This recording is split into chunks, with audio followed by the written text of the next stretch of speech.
Assalamualaikum warahmatullahi wabarakatuh.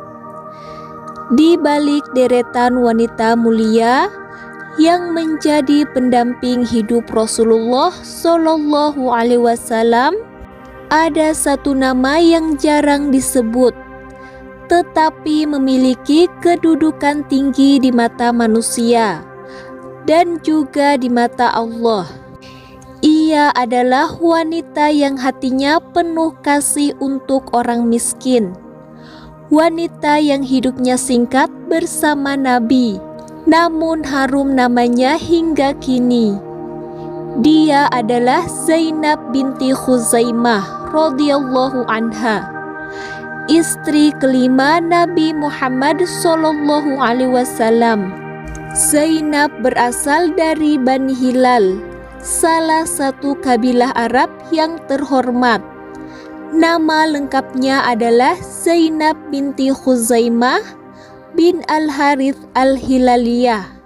Tidak banyak riwayat yang menyebutkan tahun kelahirannya, namun diyakini bahwa ia telah dewasa saat Rasulullah Shallallahu Alaihi Wasallam mulai berdakwah. Dari kecil, Zainab dikenal sebagai pribadi yang lembut, penuh empati, dan memiliki kepedulian sosial yang luar biasa. Ia sangat mencintai kaum miskin dan selalu membagikan makanan serta bantuan kepada mereka. Karena sifatnya ini, masyarakat saat itu menjulukinya dengan sebutan yang agung, Ummul Masakin, ibu orang-orang miskin.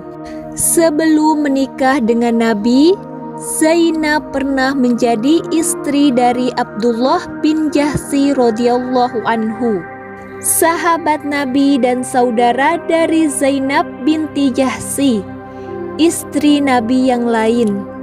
Abdullah bin Jahsy adalah seorang mujahid pemberani. Ia gugur sebagai syuhada dalam perang Uhud tahun 3 Hijriah. Setelah kematian suaminya, Zainab menjadi seorang janda yang tetap tegar dan terus melanjutkan hidupnya dengan kedermawanan yang tak berubah. Rasulullah Shallallahu Alaihi Wasallam menghadapi kenyataan bahwa banyak wanita muslimah menjadi janda. Beliau sangat perhatian terhadap mereka, termasuk Zainab. Maka beliau pun menikahi Zainab binti Khuzaimah sekitar bulan Ramadan tahun 3 Hijriah. Beberapa waktu setelah pernikahannya dengan Hafsah binti Umar. Pernikahan ini bukan karena harta, bukan pula karena kecantikan, tetapi semata-mata karena kemuliaan akhlaknya dan untuk melindungi serta memuliakan janda syuhada. Zainab menerima pinangan Nabi dengan hati yang penuh syukur dan tawadhu.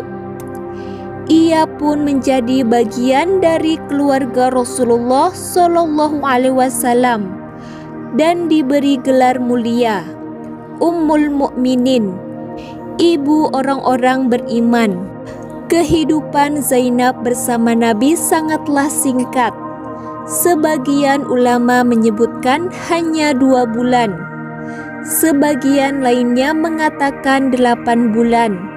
Tidak banyak riwayat tentang interaksi rumah tangganya. Namun, diketahui bahwa Zainab tetap meneruskan kebiasaannya membantu fakir miskin, bahkan setelah menjadi istri Rasulullah. Di dalam rumah Nabi, ia bukan hanya seorang istri, tapi juga contoh kemuliaan hati dan kesederhanaan hidup. Ia tidak menuntut apapun dari Rasulullah. Ia tetap menjadi Ummul Masakin di tengah kemewahan yang bisa ia dapatkan. tapi tidak ia kejar. Takdir Allah berkata lain. Belum lama ia menikmati kehidupan bersama Rasulullah SAW. Zainab wafat pada tahun yang sama, yakni tahun 3 Hijriah. Ia adalah istri kedua Nabi yang wafat setelah Khadijah. Jenazahnya dimakamkan di Jannatul Baqi, pemakaman yang agung di Madinah, tempat istirahat para istri Nabi dan para sahabat besar. Rasulullah SAW sendiri yang memimpin sholat jenazahnya. Meski hanya beberapa bulan menjadi Ummul Mukminin, Zainab meninggalkan warisan yang besar, kepedulian kepada fakir miskin, kesederhanaan dalam kehidupan, ketegaran sebagai janda syuhada, keikhlasan dalam menerima qadarullah. Ia membuktikan bahwa mulia di sisi Allah bukan soal lamanya hidup, tapi tentang dalamnya amal. Sahabat, story Islam inspiratif dari kisah Zainab binti Khuzaimah bahwa kemuliaan tidak diukur dari panjangnya waktu, tapi dari dalamnya kebaikan yang kita tebarkan. Meski hanya sebentar menjadi istri Rasulullah SAW, namanya abadi sebagai Ummul Mukminin yang penuh kasih. Ia menjadi pelindung kaum fakir, peredam luka bagi para janda syuhada, dan contoh nyata dari sifat rahmah dalam Islam. Di dunia yang sering melupakan, mari kita ingat sosok seperti Zainab yang hidup sederhana, memberi tanpa pamrih, dan wafat dalam kemuliaan yang tenang. Semoga Allah meridhoinya, mengangkat derajatnya, dan menjadikan kita termasuk orang-orang yang mengikuti jejak kebaikannya. Sekian, wassalamualaikum warahmatullahi wabarakatuh.